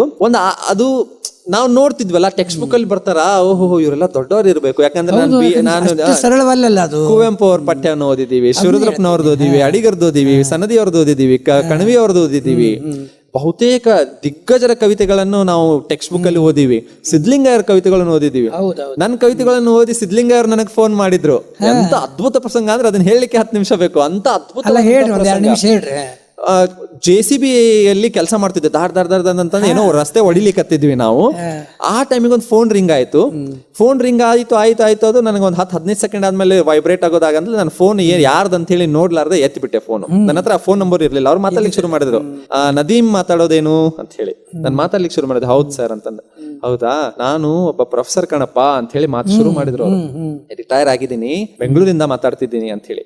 ಇಷ್ಟು ಪೀಠಿಕೆ ಕೊಟ್ಟ ತಕ್ಷಣ ರಿಟೈರ್ ಆಗಿದ್ದೀನಿ, ಬೆಂಗಳೂರಲ್ಲಿ ಇದ್ದೀನಿ, ಪ್ರೊಫೆಸರ್ ಆಗಿದ್ದೆ ಅಂತ ಹೇಳಿ ಹೇಳಿದ್ಮೇಲೆ ಯಾರೋ ದೊಡ್ಡ ಮನುಷ್ಯ ಇಷ್ಟು ಪ್ರೀತಿಯಿಂದ ಫೋನ್ ಮಾಡಿ ನನ್ನ ಕವಿತೆಗಳ ಬಗ್ಗೆ ಮಾತಾಡ್ತಿದ್ದಾರೆ ಅಂತ ಹೇಳಿ ನೀವು ಯಾರು ಅಂತ ಹೇಳಿ ಕೇಳೋ ಗೋಜಿಗೆ ನಾನು ಹೋಗ್ಲಿಲ್ಲ. ಸುಮಾರು 13-14 ನಿಮಿಷ ಮಾತಾಡಿದ್ರು. ಬಹಳ ತೀರಾ ಆಪ್ತತೆಯಿಂದ ಮಾತಾಡಿದ್ರು. 4-5 ಕವಿತೆಗಳನ್ನ ಉಲ್ಲೇಖ ಮಾಡಿದ್ರು. 2 ಕವಿತೆಗಳಿಂದ 4-5 ಸಾಲುಗಳನ್ನ, ಇಲ್ಲಿ ನೋಡಪ್ಪ ನನಗೆ ತುಂಬಾ ಇಷ್ಟ ಆಯ್ತು, ಇಲ್ಲಿ ನೋಡಪ್ಪ ತುಂಬಾ ಇಷ್ಟ ಆಯ್ತು ಅಂತ ಹೇಳಿ ಮಾತಾಡಿದ್ರು. ಇಷ್ಟೆಲ್ಲ ಆದ್ಮೇಲೆ ನನಗೆ ಇಷ್ಟು ಅದು ಓವರ್ವೆಲ್ಮಿಂಗ್ ರೆಸ್ಪಾನ್ಸ್ ಅನಿಸ್ತು. ಬಹಳ ಅಂದ್ರೆ ಅದಮ್ಯವಾದಂತ ಪ್ರೀತಿ ಅನಿಸ್ತು. ಕೊನೆಗೆ ಅವ್ರು ಕೇಳಿದ್ರು, ನಾನು ಯಾರಂತಂದ್ ಗೊತ್ತಾಯ್ತೇನಪ್ಪ ನಿನಗೆ ಅಂತ ಹೇಳಿ. ಆಮೇಲೆ ನಾನು ಹೇಳಿದೆ, ಸರ್ ಹೆಂಗ್ ಕೇಳೋದ್ ಸರ್ ನಿಮಗೆ ಯಾರು ಅಂತ ಇಷ್ಟು ಪ್ರೀತಿಯಿಂದ ಮಾತಾಡ್ಲಿಕ್ಕತ್ತೀರಿ ಅಂತ ಹೇಳಿ. ಮನಸ್ಸು ಬಿಚ್ಚಿ ನಕ್ರೋರು. ನಕ್ಕು, ಇದೊಂದು ಎಕ್ಸ್ಪೀರಿಯನ್ಸ್ ನಿನಗಿರ್ಲಪ್ಪ, ನಾನು ಯಾರಂತ ನಾನು ಹೇಳೋದಿಲ್ಲ ನಿನಗೆ ಅಂತ ಹೇಳಿ ಫೋನ್ ಕಟ್ ಮಾಡಿದ್ರು. ಬೆಂಗಳೂರಿಗೆ ಬಂದಾಗ ಈ ನಂಬರಿಗೆ ಫೋನ್ ಮಾಡು, ನಂಬರ್ ಸೇವ್ ಮಾಡ್ಕೊಂಡು ನಾನಿದ್ದಲ್ಲಿ ನಿನ್ ಕರೆಸ್ಕೋತೀನಿ, ಇಲ್ಲ ನೀನಿದ್ದಲ್ಲಿ ನಾನು ಬಂದ್ ಭೇಟಿ ಆಗ್ತೀನಿ ಅಂತ ಹೇಳಿ ಫೋನ್ ಕಟ್ ಮಾಡಿದ್ರು. ನಾನು ವಾಪಸ್ ಟ್ರೂ ಕಾಲರ್ ಅಲ್ಲಿ ಚೆಕ್ ಮಾಡಿದಾಗ ಕವಿ ಸಿದ್ಧಲಿಂಗಯ್ಯ ಅಂತಂದ್ ಬಂತದು. ನನಗೆ ಒಂದ್ ಕ್ಷಣಕ್ಕೆ ಎದೆ ಒಡೆದಂಗೆ ಆಯ್ತು. ಅಯ್ಯೋ, ಇಂಥ ಮನುಷ್ಯ ಫೋನ್ ಮಾಡಿದ, ನಾನು ಏನ್ ಮಾತಾಡಿದೆ ಯಾರಿಗ್ ಗೊತ್ತು ಅಂತ ಹೇಳಿ ಇಮಿಡಿಯೇಟ್ಲಿ ನಾನು ವಾಪಸ್ ಫೋನ್ ಮಾಡಿದೆ. ಸರ್ ಕ್ಷಮಿಸಿ ಸರ್, ಗೊತ್ತಾಗ್ಲಿಲ್ಲ ಸರ್ ನನಗ ಯಾರು ಫೋನ್ ಮಾಡ್ರ ಅಂತ, ನಿಮ್ ಕವಿತೆಗಳನ್ನ ನಾನು ಓದಿನ್ರಿ ಅಂತ ಹೇಳಿ. ಅವ್ರು ಹೇಳಿದ್ರು, ಇಲ್ಲ ಇಂತ ಎಕ್ಸ್ಪೀರಿಯನ್ಸ್ ನಿನಗೆ ಎಲ್ಲಿ ಸಿಗ್ಬೇಕು ಹೇಳು, ಕವಿ ಜೊತೆಗೆ ಮಾತಾಡಿದೆ, ಯಾರಂತ ಗೊತ್ತಾರ್ಲಾರ್ದೆ ಅಂತಂದು. ಸೊ ಇಂತ ಎಲ್ಲ ಅನುಭೂತಿಗಳು ನನಗಾಗ್ಯಾವ. ನಾನ್ ಟೆಕ್ಸ್ಟ್ ಬುಕ್ ಅಲ್ಲಿ ಬಂದಿನಿ ಅನ್ನುವಂತ ಸುದ್ದಿ ನನಗೆ ಬಂದಾಗ ಬಹಳ ಖುಷಿ ಆಯ್ತು. ಬಹಳ ಖುಷಿ ಅಲ್ಲ, ಆಯ್ಕೆ ಸಮಿತಿ ವಯಸ್ಸು ಮೀರದಲ್ಲ. ಹೌದು, ನಾನು ಕ್ಲಾಸ್ ಅಲ್ಲಿ BCom ಮಾಡಿಲ್ಲ, BA ಮಾಡಿಲ್ಲ, PhD ಮಾಡಿಲ್ಲ, ಏನಿಲ್ಲ. ನನ್ನ ಜೊತೆ ಸತ್ಯಾನಂದ್ ಪಾತ್ರೋಟ್ರ ಕವಿತೆ ಅದ, ಶಬಾಷ್. ಮ್ಯಾಲ್ ಗೋಪಾಲಕೃಷ್ಣ ಅಡಿಗರ ಕವಿತೆ ಅದ. ದಿಗ್ಗಜರ ಸಾಲಿನೊಳಗೆ ಈ ಕವಿತೆ ದಿಗ್ಗಜರ ಸಾಲಿನಲ್ಲಿ ನನ್ನೊಂದು ಕವಿತೆಯನ್ನು, ನನ್ನ ಹೆಸರನ್ನು ನೋಡಿದ್ರೆ ಅದಕ್ಕಿಂತ ದೊಡ್ಡ ಸಾರ್ಥಕ ಭಾವನೆ ಯಾವುದಿಲ್ಲ ಅಂತ ಹೇಳಿ ನಮ್ಮ ಬೆಳಗಾವಿ ಹೆಮ್ಮೆಯ ಸುಪುತ್ರ ಅಂತ ನಾ ಕರಿತೀನಿ. ಧನ್ಯವಾದಗಳು. ನದೀಮ್ ಅಂದ್ರೆ ಮುಗೀತು, ನನಗಂತೂ ಅತಿ ಪ್ರೀತಿ.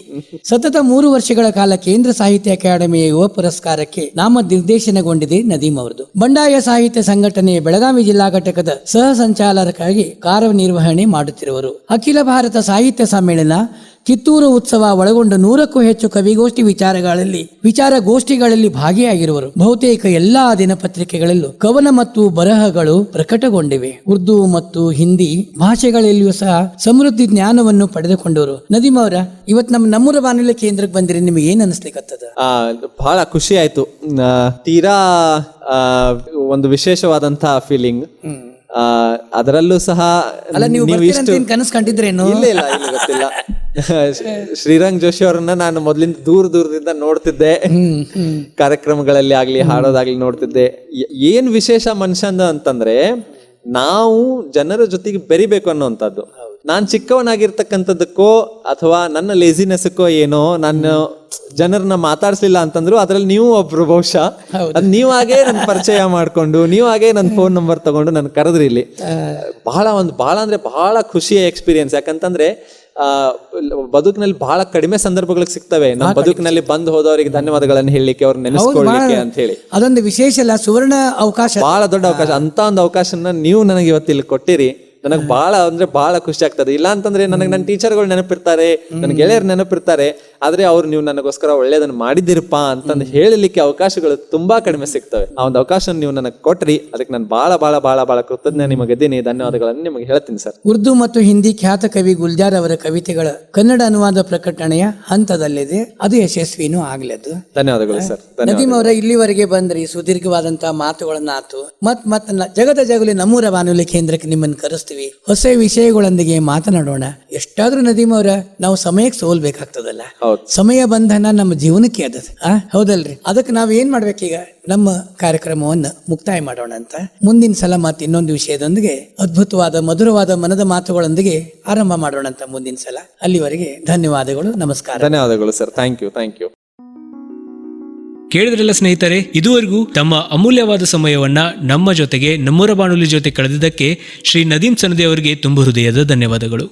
ಇದೇ ರೀತಿಯ ವಿಶೇಷ ಸಂದರ್ಶನ ಕಾರ್ಯಕ್ರಮಗಳಿಗಾಗಿ ಕೇಳ್ತಾ ಇರಿ ನಮ್ಮೂರ ಬಾನುಲಿ 90.8 ಕಮ್ಯುನಿಟಿ ರೇಡಿಯೋ ಸ್ಟೇಷನ್. ಚಿಂತೆ ಬಿಡಿ, ಚಿಲ್ ಮಾಡಿ.